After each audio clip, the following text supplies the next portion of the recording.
नमस्कार। Online classes में आपका स्वागत है। आज हम पढ़ेंगे निर्गुण भक्ति काव्य।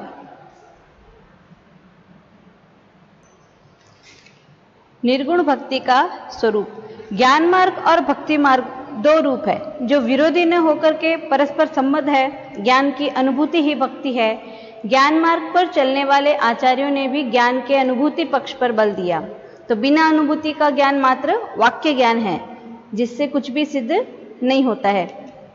तो सामान्य रूप से यह माना जाता है कि निर्गुण ब्रह्म का संबंध ज्ञान मार्ग के साथ है और सगुण ब्रह्म का भक्ति के साथ। इसलिए जब कभी कोई निर्गुण ब्रह्म की बात करता है तो श्रोता का ध्यान नैसर्गिक रूप से ज्ञान मार्ग की ओर ही जाता है, भक्ति मार्ग की ओर नहीं। और इसी प्रकार सगुण ब्रह्म का उल्लेख करते ही भक्ति मार्ग जो है अपनी समग्र जो पूजा विधि है उसके साथ उपस्थित हो जाता है। तो इसका परिणाम यह भी हुआ कि भक्ति और पूजा या अर्चना में अभेद माना जाने लगा। मंदिरों में जाना, भगवान पर दीप अर्घ आदि चढ़ाना, मूर्ति की सेवा करना और इसकी आरती आदि उतारना भक्ति के अभिन्न अंग माने जाते हैं।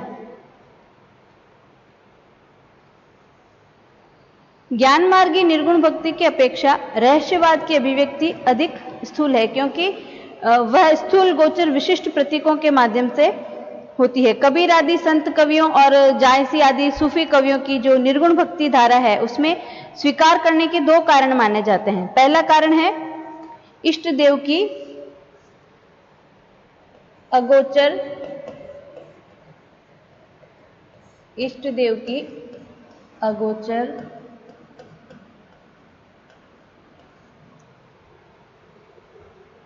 और सर्वशक्तिमान सत्ता।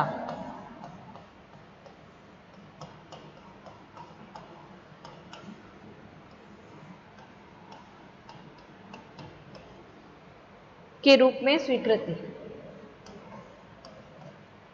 इष्ट देव की अगोचर और सर्वशक्तिमान सत्ता के रूप में स्वीकृति।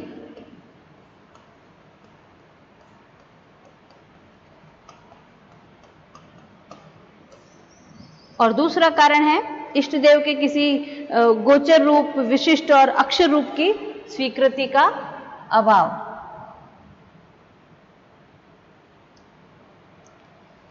निर्गुण भक्ति और रहस्यवादी प्रेम पद्धति की सीमा भी वही है जो ज्ञान मार्ग की है। निर्गुण को ही आराध्य के रूप में स्वीकार करने का परिणाम यह हुआ कि साधना की ये जो दोनों पद्धतियां हैं उनकी स्वीकृति सीमित क्षेत्र के भीतर ही रही।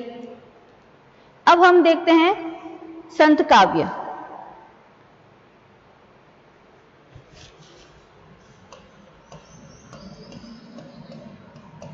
ये निर्गुण भक्ति के अंतर्गत आते हैं।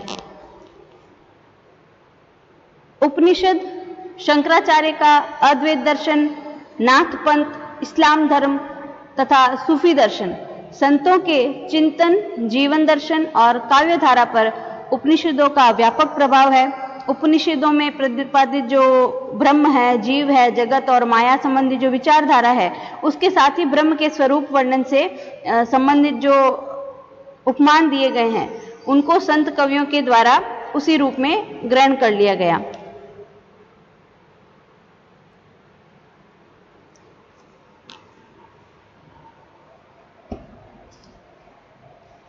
उपनिषदों के अंतर संत काव्यधारा और संत दर्शन का मुख्य आधार है शंकर का अद्वैत दर्शन।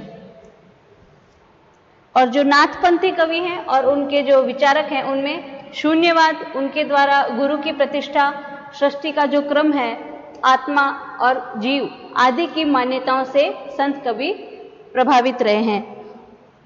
इस्लाम के संपर्क और प्रभाव के कारण संतों की जो विचारधारा है वो एकेश्वरवाद से प्रभावित हुई। इस्लाम की देन निषेधात्मक अधिक रही, विधेयात्मक कम। तो मूर्ति पूजा तथा अवतारवाद के बहिष्कार का मूल आधार इस्लाम धर्म में ही है। कबीर जैसे जो संत हैं उन्होंने हिंदू मुसलमानों दोनों को एकेश्वरवाद का संदेश सुनाया, जिसके परिणाम स्वरूप जनता को बहुदेव की उपासना के जो अभिशाप था उससे छुटकारा मिला। और सूफी मत में संतों की जो विचारधारा है उसको ही नहीं और जो अभिव्यंजना शैली है उसको भी प्रभावित किया। इस संप्रदाय के जो भावनात्मक आदर्श संत कवियों ने जनता के सामने प्रस्तुत किए वो हमेशा निरंतर प्रभावित करते रहे। निर्गुण भक्ति का मूल तत्व है निर्गुण सगुण से परे अनादि अनंत अनाम अज्ञात ब्रह्म का नाम जपना। निर्गुण भक्ति का जो चौथा सबसे महत्वपूर्ण तथ्य है वो यह है कि मानव को एक ऐसे विश्वव्यापी धर्म के सूत्रों में बांधना जहां जाति वर्ग वर्ण भेद किसी प्रकार का इनसे संबंधित कोई भेदभाव नहीं हो। निर्गुण भक्ति का जो पांचवा तत्व है वो है सहज साधना। तो संतों की भक्ति पद्धति आनंद और शांति से संयुक्त शुद्ध अंतःकरण की वह स्वाभाविक शक्ति है जहां कृत्रिमता अपने आप ही विलीन हो जाती है। वह भक्ति और मुक्ति का दाता ज्ञान चक्षुओं का उद्घाटक है। कौन? संत कबीर। तो संत संप्रदाय ने गुरु को ब्रह्म से भी महान माना है और कबीर ने इसके संबंध में कहा है कि गुरु गोविंद दो खड़े काके लागू पाए बलिहारी गुरु आपने जिन गोविंद दियो बताए।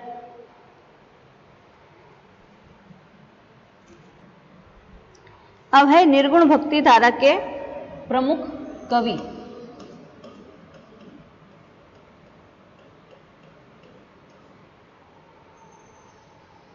इसमें है सबसे पहले रामानंद।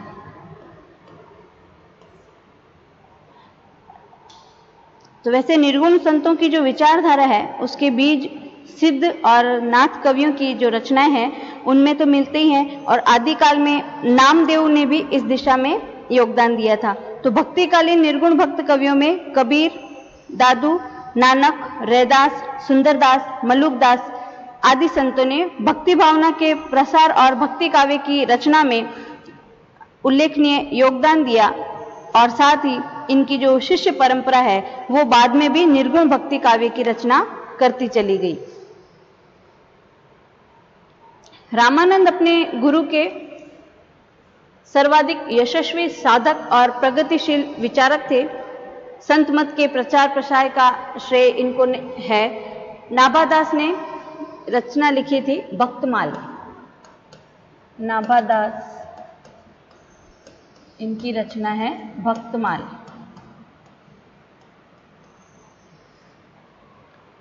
उसमें उन्होंने लिखा है कि इनके अनेक शिष्य और प्रशिष्य थे जिनमें प्रमुख कौन थे? अनंतदास,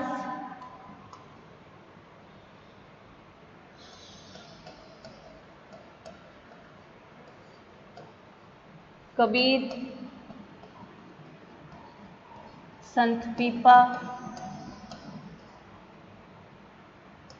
संत धन्ना,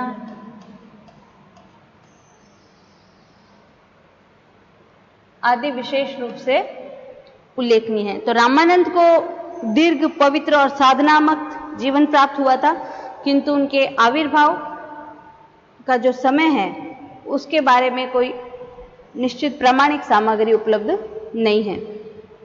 भक्तमाल के अनुसार जो रामानुजाचार्य हैं उनकी जो शिष्य परंपरा में वो चौथे शिष्य थे। इनका आविर्भाव काल भी जो है 14वीं शताब्दी का अंतिम चरण माना जाता है क्योंकि ये प्रसिद्ध है कि ये कबीर और पीपा के गुरु थे। संत कबीर और संत पीपा के गुरु का नाम क्या था? रामानंद।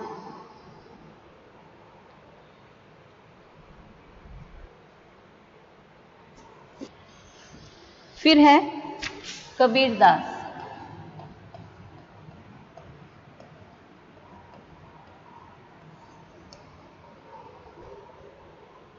सिकंदर लोदी जिसका समय था 1488 से 1517, उनके द्वारा किए गए अत्याचारों का जो वर्णन अनंतदास की जो रचना है कबीर परिचय में, उससे इन उल्लेखों का इस प्रकार उल्लेख किया गया है कि कबीर सिकंदर लोदी के समकालीन थे। कबीर का दूसरा अंतर साक्ष्य जो है उनके द्वारा जयदेव और नामदेव की महत्ता का वर्णन है। जैसे गुरु प्रसादी जयदेव नामा, भक्ति के प्रेमी इन्हीं है जाना। तो कबीर द्वारा 12वीं-13वीं शताब्दी के इन दोनों संतों का उल्लेख इस बात का परिचय देता है कि उनका जो आविर्भाव है वो 13वीं शताब्दी के अंत और जो 14वीं शताब्दी है उसकी शुरुआत में हुआ था। कबीर की जीवनी से संबंधित जो सामग्रियां हैं वो है श्री पीपा की वाणी और जो धर्मदास है भवतारण, उनकी रचना कबीर गोरश गुष्ट, कबीर चरित्रबोध, भक्तमाल और कबीर पर्ची। तो संत पीपा ने कबीर की जो आध्यात्मिक उपलब्धियां हैं उनकी सराहना की है और भवतारण में उनके द्वारा जो विभिन्न युगों में अवतरित होने का जो वर्णन उन्होंने किया है। तो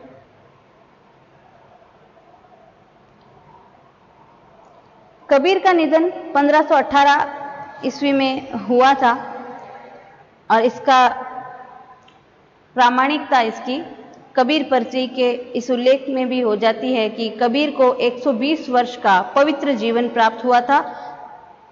तो उसके अनुसार कबीर का समय कौन सा हो गया? 1398 से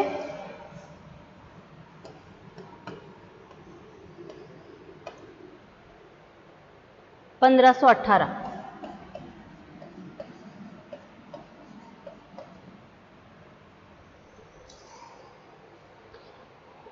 तो कबीर स्वामी रामानंद के शिष्य थे। भक्तमाल में रामानंद के जो प्रमुख शिष्यों का उल्लेख है उसमें कबीर को भी विशिष्ट स्थान प्रदान किया गया है। कबीर पंथियों की दृष्टि से कबीरदास महापुरुष हैं और ये किंवदंती भी है कि नीरू जुलाहा और उसकी पत्नी नीमा ने बालक के रूप में विद्यमान इस सत्पुरुष को अपने घर ला करके उनका पालन पोषण किया और कबीर की पत्नी का नाम लोई था और उनकी संतान के रूप में पुत्र कमाल और पुत्री कमाली का उल्लेख मिलता है। कबीर की अभिव्यंजना शैली बड़ी शक्तिशाली है और उनका ज्ञान, भक्ति, वैराग्य, योग, हठ योग आदि जो विषय हैं उनको बड़े सुबोध रूप में उन्होंने व्यक्त किया है। तो कबीर के काव्य में दाम्पत्य और जो वात्सल्य है उसके प्रतीकों का सुंदर प्रयोग किया गया है। कबीर साहित्य प्रतीक योजना से भरा है। कबीर की दूरदर्शिता, सहृदयता, संवेदनशीलता, इन सभी ने उनके काव्य में विभाव पक्ष को सुंदर और प्रभावशाली बना दिया। उसके बाद है रैदास।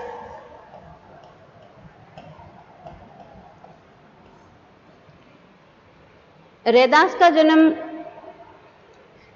काशी में हुआ और काशी को ही उनका निवास स्थान माना गया। तो कबीर की तरह उनके जीवन काल के विषय में भी मतभेद हैं विद्वानों में।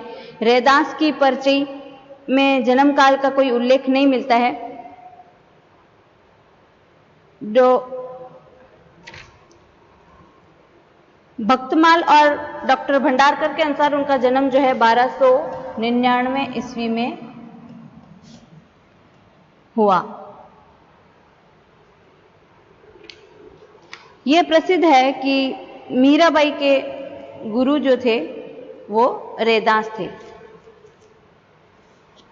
आध्यात्मिक गुरु जो थे वो थे जीव गोस्वामी और लौकिक गुरु जो थे वो थे संत रैदास। तो मीराबाई का जन्म जो है वो 1498 से 1546 तक उनका जो समय है मीराबाई का माना जाता है। तो इस स्थिति में 1530 के पहले उनका निर्वाण नहीं माना जा सकता रैदास का।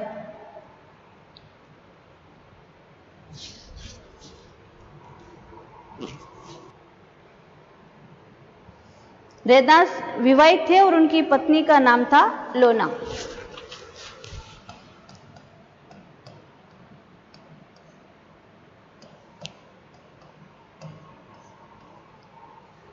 अपनी संत प्रवृत्ति के अनुरूप ही उन्होंने प्रयाग, मथुरा, वृंदावन, भरतपुर, जयपुर, पुष्कर, चित्तौड़ आदि स्थानों का भ्रमण किया था।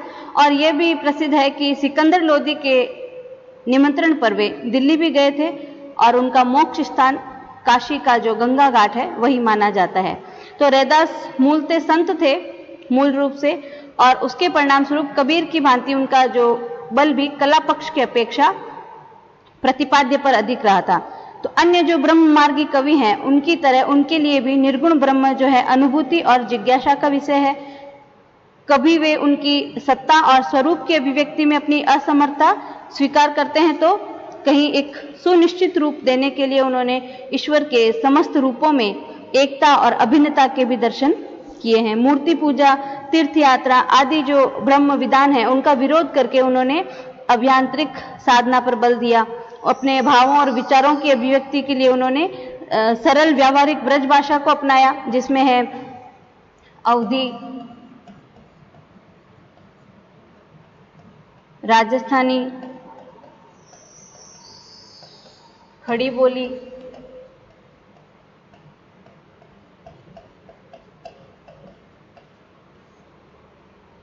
उर्दू फारसी का मिश्रण,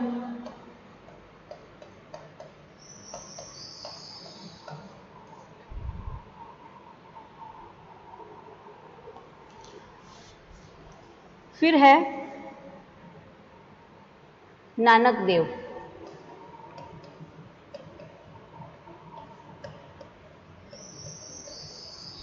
नानक पंथ के प्रवर्तक गुरु नानक देव इतिहास प्रसिद्ध व्यक्ति हैं।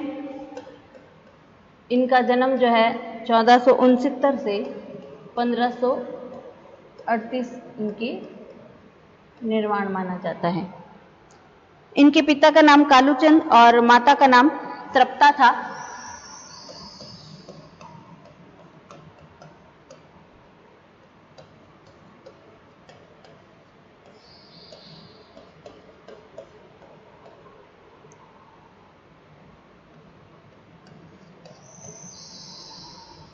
उनका जन्म स्थान अब ननकाना साहब नाम से प्रख्यात है। अब उसको कहा जाता है ननकाना साहब।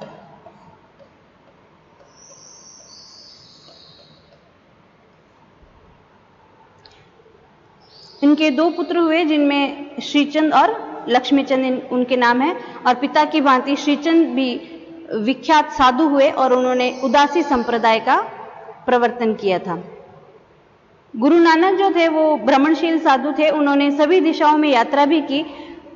सभी धर्मों मतों के अनुयायी संतों से उनकी भेंट भी होती रहती थी। उसका परिणाम क्या हुआ कि समाज और धर्म के संबंध में उनकी जो विचारधारा है अनुभूति और समन्वय पर आधारित रही।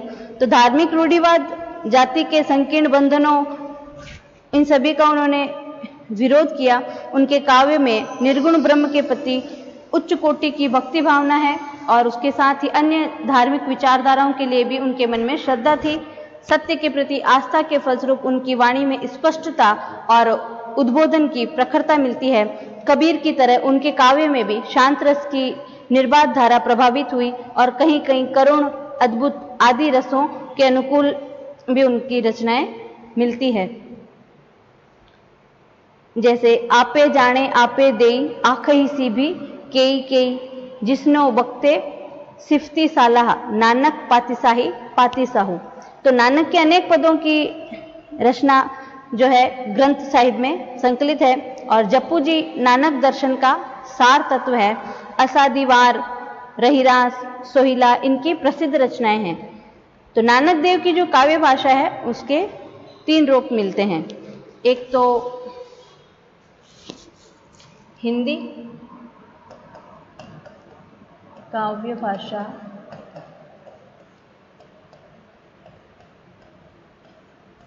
दूसरी है फारसी,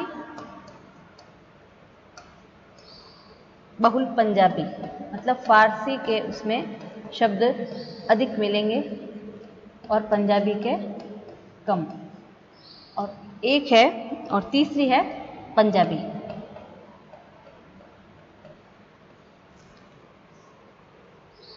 उनकी भाषा में प्रवाह और सहजता है और नानक वाणी में अलंकारों का भी प्रयोग हुआ है। उपमा, रूपक, प्रतीक और अनुप्रास अलंकार उनके प्रिय अलंकार हैं। छंदों का प्रयोग उन्होंने नहीं किया और उनके पद जो है राग रागिनियों में रचित हैं। शांत रस की निर्बाध धारा उनके काव्य में प्रभावित हुई और ऐतिहासिक वर्णनों में करुण रस और श्रृंगार रस के पद भी मिलते हैं उनकी रचनाओं में। फिर है जाम्बोजिया जंबनाथ। संत जंबनाथ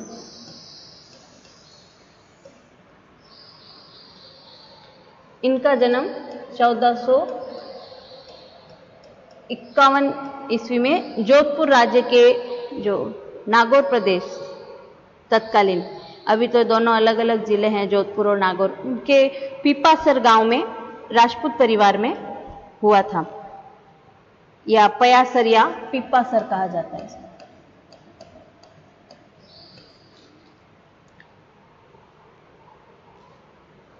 सिद्धि प्राप्त हो जाने के बाद ये मुनिंद्र जंब ऋषि के नाम से विख्यात हुए।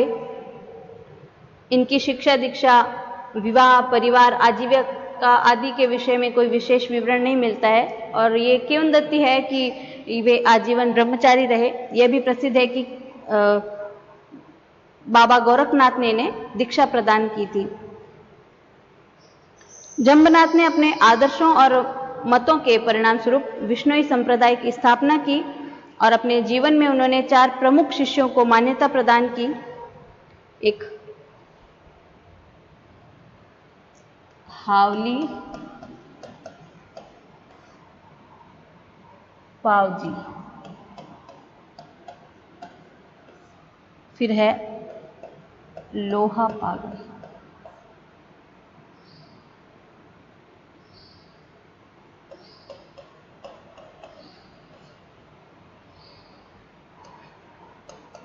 दत्तनाथ और मालदेव।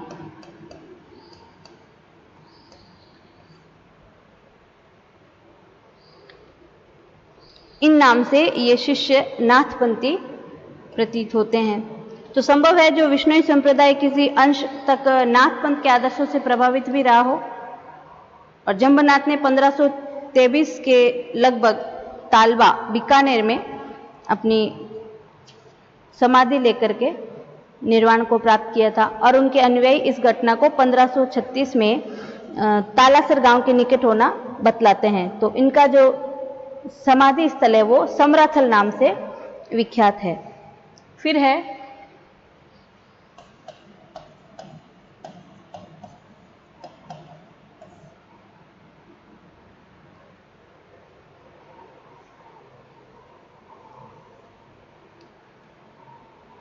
दादू दयाल।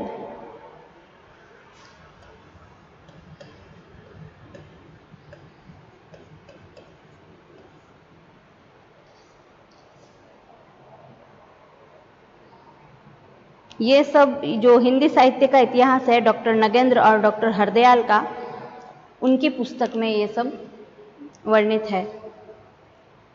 दादू पंथ के प्रवर्तक जो है संत दादू दयाल धर्म सुधारक, समाज सुधारक और रहस्यवादी थे। मध्यकालीन साधकों में उनका व्यक्तित्व जो है बड़ा प्रभावशाली है। उनका जन्म अहमदाबाद में हुआ। देश भ्रमण के बाद दादू सन 1573 में सांभर में निवास करने लगे और इसी समय उन्होंने पंथ की स्थापना के संबंध में विचार प्रकट किया और फिर उन्होंने नियमित रूप से श्रद्धालुओं, आस्थावान जो नर नारी हैं उनको और अनुयायियों का सत्संग उन्होंने करना शुरू किया और सत्संग का स्थल था अलख दरीबा, इस नाम से प्रसिद्ध हुआ था वह।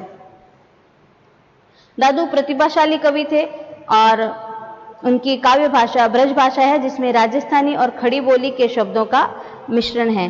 तो उनकी भाषा कबीर की अपेक्षा सरल और बोधगम्य मानी जाती है। तो आज हमने पढ़ा संत काव्य निर्गुण भक्ति धारा के, उसमें उपनिषद शंकराचार्य का द्वैत दर्शन, नाथ पंथ, इस्लाम धर्म और सूफी दर्शन। फिर संत काव्य के प्रमुख कवि रामानंद, कबीर, नानक देव, जम्बनाथ,